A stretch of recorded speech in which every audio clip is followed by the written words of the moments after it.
And so, what is calling for your attention today? What brings you here beyond curiosity?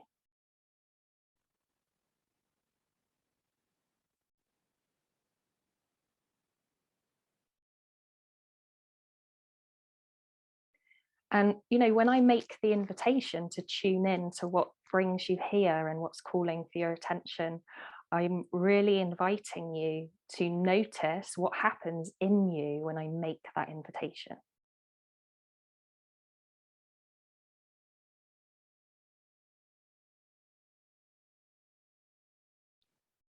Because as you receive that invitation, something happens with your attention.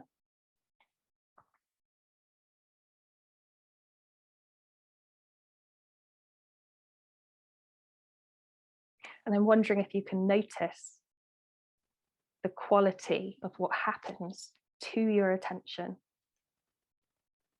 when I invite you to tune in to why you're here and what is calling for your attention.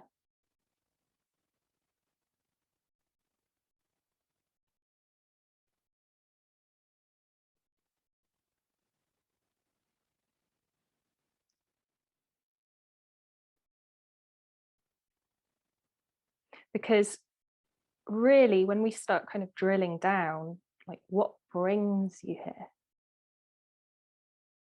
What's calling for your attention? We start to hone in on that deep invitation that's always present.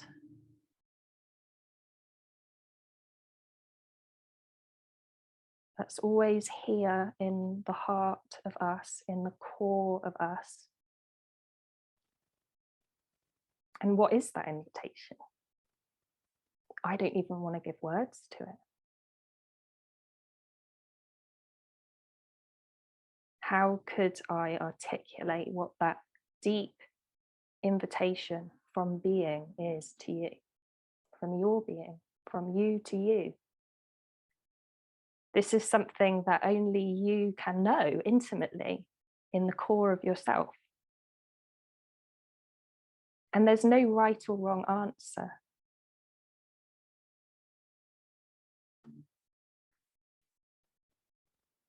But at the very least, we can say it's an invitation to make contact with being.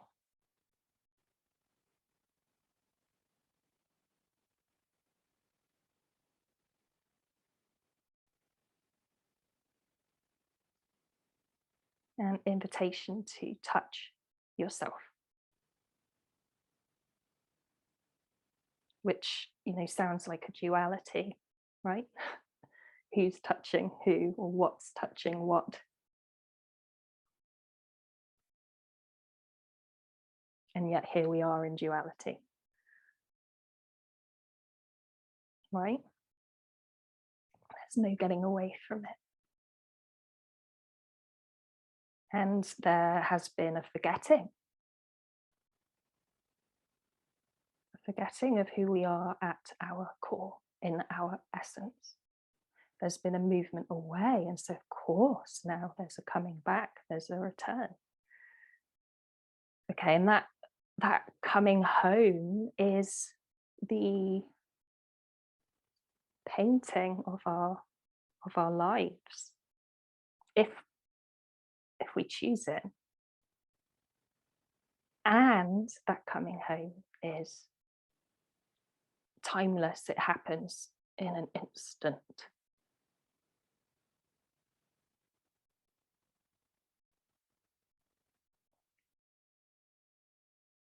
In that moment that we touch our deeper nature. And notice how I call it your deeper nature. Because nature and experience as a human being is also part of that. Your experience of individuality is like the cherry on the cake of your being, right? So we're not trying to get away from that, and we're not dismissing or invalidating that. The issues arise when we forget the rest of the cake, right? And we're only focused on the experience of the cherry. This is where the issues really start to arise.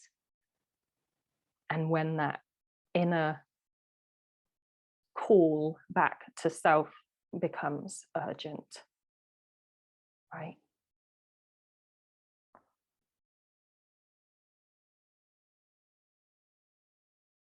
And yet, what often happens, and I don't know if this has been your experience, it was my experience, is that in that pursuit of knowing ourselves more deeply, which in essence is to know our formless nature, there can be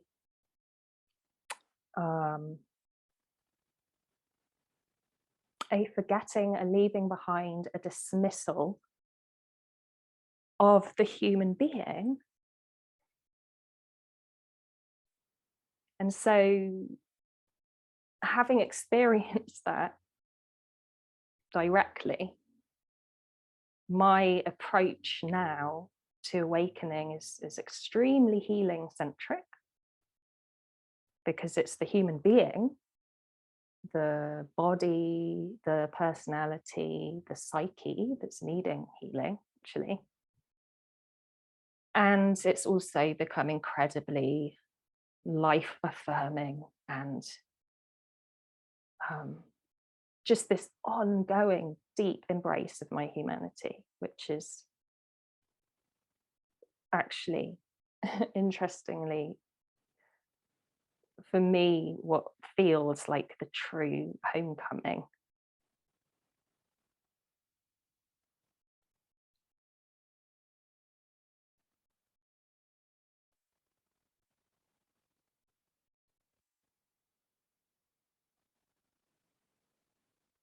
And so, what does that mean to embrace our humanity?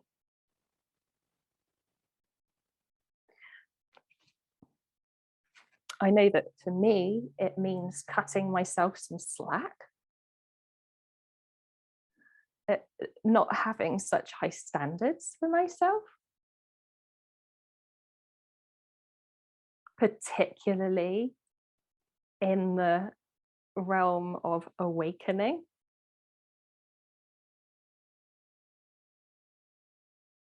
Something I always notice is how terribly hard people in general are on themselves, how incredibly critical.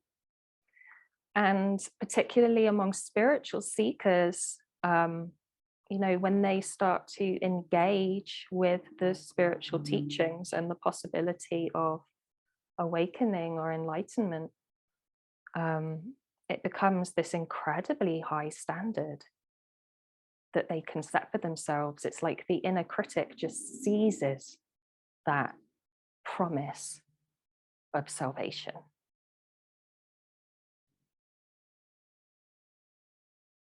And projects nirvana onto a future moment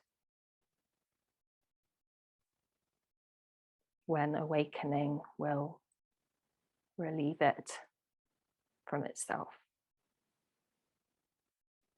And yet, what I found is that the only way out is through,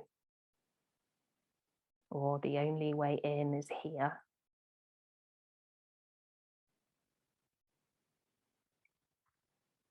It has to start here, really. It has to.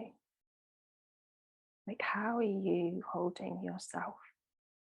How are you holding your experience?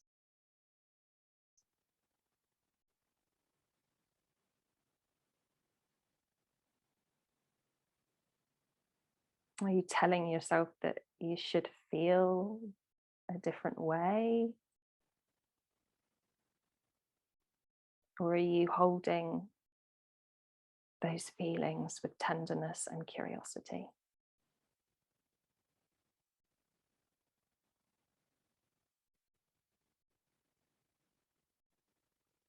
And so, as I embarked on my deep healing journey, which is ongoing, and as far as I can tell, healing is endless.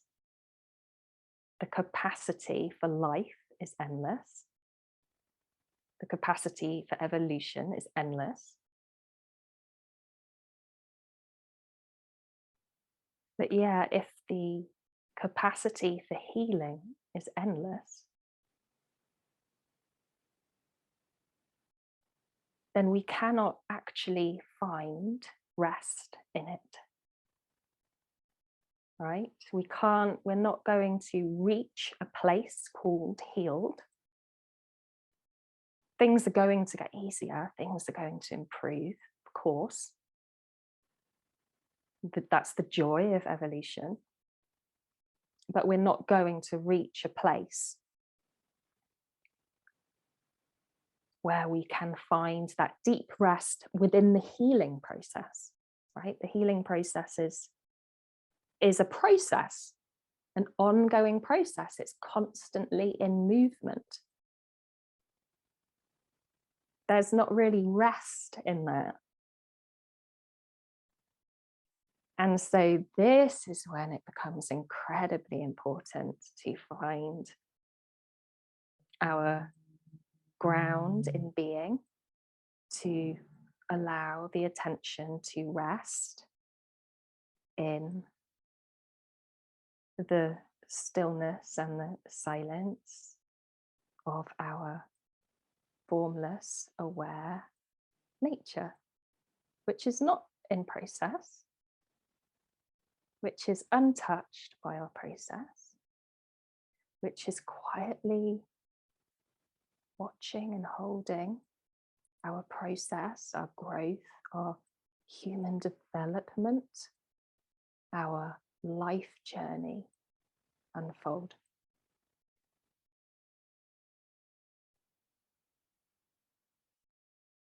And so these are the two wings, really, what I call healing and awakening.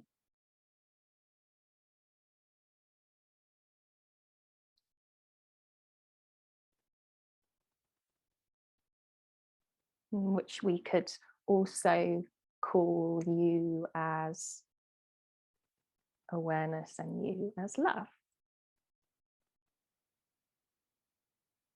Or you as Shiva and you as Shakti, the yin and the yang, the form and the formless, the manifest and the unmanifest.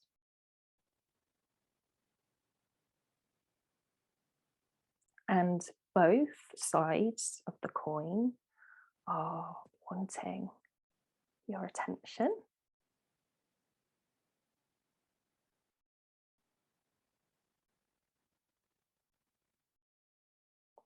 Both balance, not a static balance. It's like there will be times where attention is resting more in the silence of our deeper nature, and there will be times when our attention is engaged in life and creativity and expression, healing.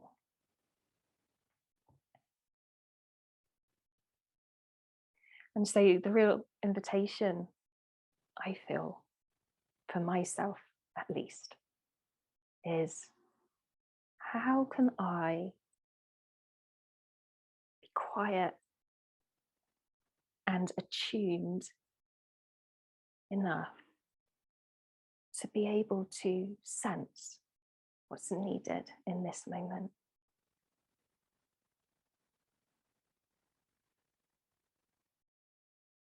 Am I needing to be quiet? Or do words want to come?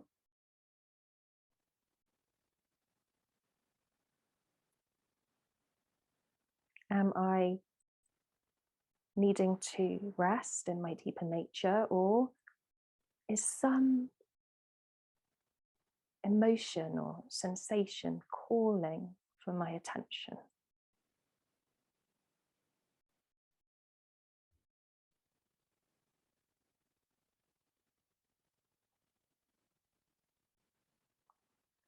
And where am I coming from when I attend to the patterning? When I attend to that painful emotion or that critical thought? Am I coming from being? Am I coming from presence as I attend to that inner disturbance? Or am I approaching it from a place of not wanting it to be there?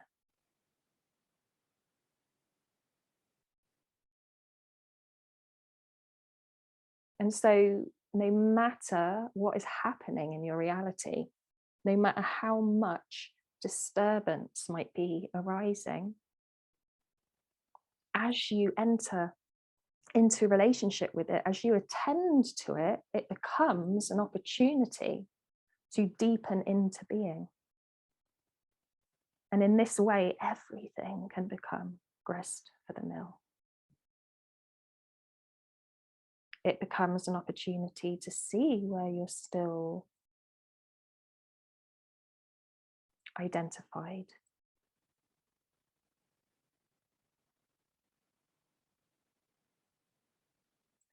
To see the patterning. The emergence of the pattern, the reactivity, the activation is not an issue. It does not mean that there's anything wrong with you. It's not a reason to judge yourself. You have not regressed. It's a divine opportunity to enter into relationship with it as the holding space that you are, that your being is. The space that holds.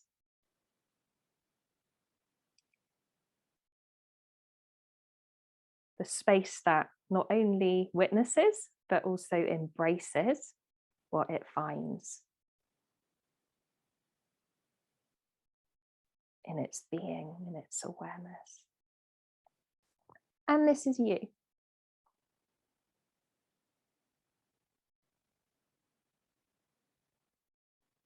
So now I want to backtrack because I was just speaking about it as if it's a thing, this holding space, as if it's something separate from you.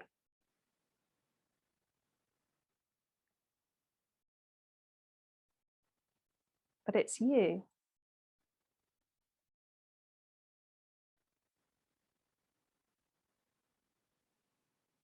You are seeing.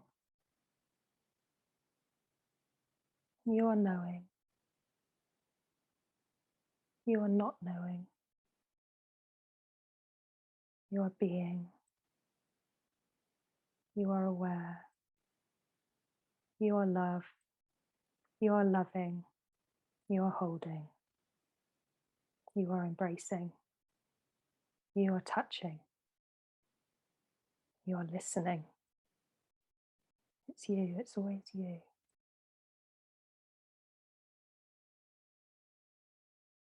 And so we come back to this deep invitation.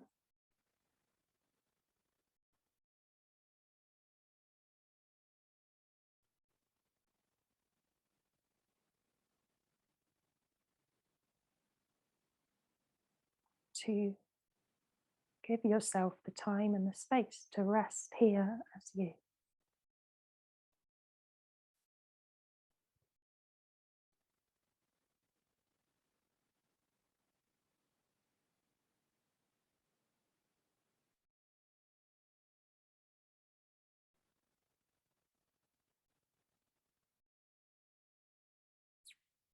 And within that deep, silent space that's you, so much life emerges, so much potential, so much creativity. And this is the deeper invitation that only you can know. Like, what does your soul want to bring forth in any moment? What does your soul want to offer? What does your soul want to create? How does your soul want to be?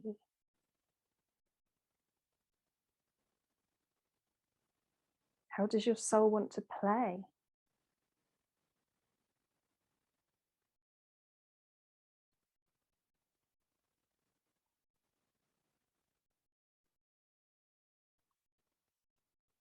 Because you are also an individualized aspect of consciousness.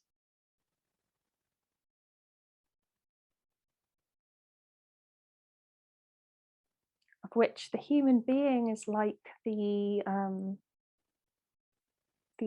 kind of the interface, if you like, the most manifest embodied expression of that individualized aspect of consciousness, which is your soul, which arises from undifferentiated being or consciousness or oneness.